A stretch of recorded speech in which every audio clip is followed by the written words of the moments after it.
আসসালামু আলাইকুম। অনেক দিন ধরে ইচ্ছে ছিল এরকম একটা বাটারফ্লাই থিমের কেক বানানোর। তো অনেক দিন ধরে যেহেতু ইচ্ছে ছিল, তো কেউ এরকম একটা কেকের আর কি অর্ডার করেনি। তো পরবর্তীতে দেখা যায় যে একটা অর্ডার আসে। তো ক্লায়েন্ট আমাকে বলেছিলেন যে আমার ইচ্ছে মতো যেন একটা কেক আর কি বানিয়ে দিই। তো এরপর আমি আর কি, যেহেতু আমার মাথায় ছিল যে একটা বাটারফ্লাই থিমের কেক বানাবো, তো সেই যেই ভাবা সেই কাজ। তো আমিও আর কি যেহেতু একটা সুযোগ পেয়েছি, তো এই চান্সে আমি আর কি 1 পাউন্ডের একটা কেক নিয়েছিলাম, ভ্যানিলা পেস্ট্রি। তো ওনার কোনো রিকোয়ারমেন্ট ছিল না, জাস্ট বলেছিলেন যে টেস্ট করার জন্য আর কি কেকটা নিবে। তো সেই জন্য আমি একটা চিন্তা করলাম যে একটু সুন্দরভাবেই দিই, যেহেতু একটা ওনাদের ফ্যামিলিতে একটা বেবিও আছে। তো উনি পরবর্তীতে আর কি আরও অনেক কিছুই বলেছেন যে ওনাদের বাসায় যদি কোনো বার্থডে হয় ওনার বেবির আর কি, উনি এখান থেকেই আর কি কেক নিবে। তো এই কেকটা নাকি ওনার কাছে অনেক পছন্দ হয়েছিল। তো এখন আমি কেকের ডিটেলস সম্বন্ধে বলতে যাচ্ছি আর কি। তো আমি যেহেতু বাটারফ্লাই থিমে কেক বানাবো, তো ফার্স্টে আমি এখানে কেকের মাঝ বরাবর আর কি কাট করে নিয়েছি। তো এরপর আমি একটা বাটারফ্লাই শেপের আর কি যেই থাকে, তো ওইভাবে আমি একটু সাইড কেটে নিয়েছিলাম একটু রাউন্ড করে। আর মাঝখানেও একটু আর কি নিচের যে সাইডটা ওটাও একটু কেটে নিয়েছিলাম। এতে করে দেখা যায় শেপটা দিতে আরও সুন্দর আর ইজি হয়।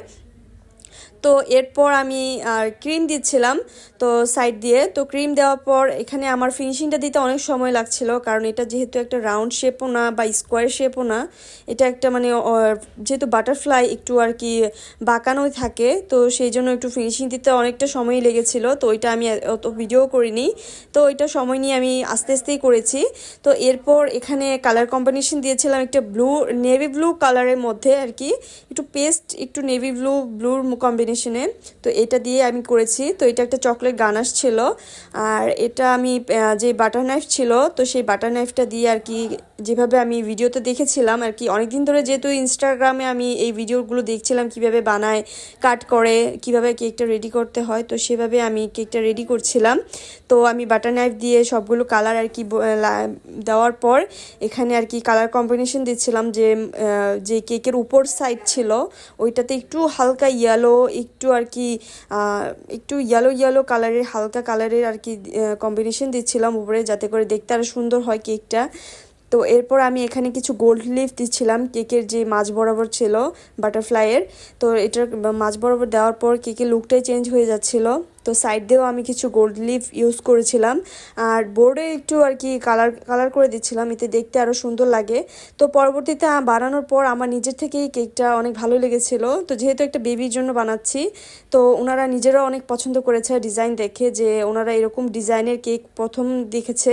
তো ওনারা অত হয়তো আর কি মোবাইলে দেখেনি হয়তো, বাট এগুলো যেহেতু ট্রেন্ডিং চলে, তো এই কারণে আমি এই কেকটা আর কি মাথায় রেখে আর কি রেডি করেছিলাম। তো ক্লায়েন্টও অনেক পছন্দ করেছে। আর উনি এটাও বলেছে যে কেকটা নাকি ওনাদের কাছে অনেক ভালো লেগেছে। পরবর্তীতে ওনার যে বেবি আছে ওনাদের জন্য আর কি, ওনার জন্য আর কি এই কেক বাচ্চার জন্য আর কি অর্ডার করবে। তো পরবর্তী উনি আমাকে আবারও আর কি কল করবে বলেছেন যে আমার লাগবে সামনে, তো তুমি কেক আর কি রেডি করে দিও, তোমার কেকটা আমার খুবই পছন্দ হয়েছে। আর এভাবেই আর কি উনি সবসময় আমাকে সাপোর্টও করেছেন। তো আর আজকে কেকটা দেখতে কেমন হচ্ছে সবাই অবশ্যই কমেন্ট করে জানাবেন। Thanks for watching for this video. Thank you.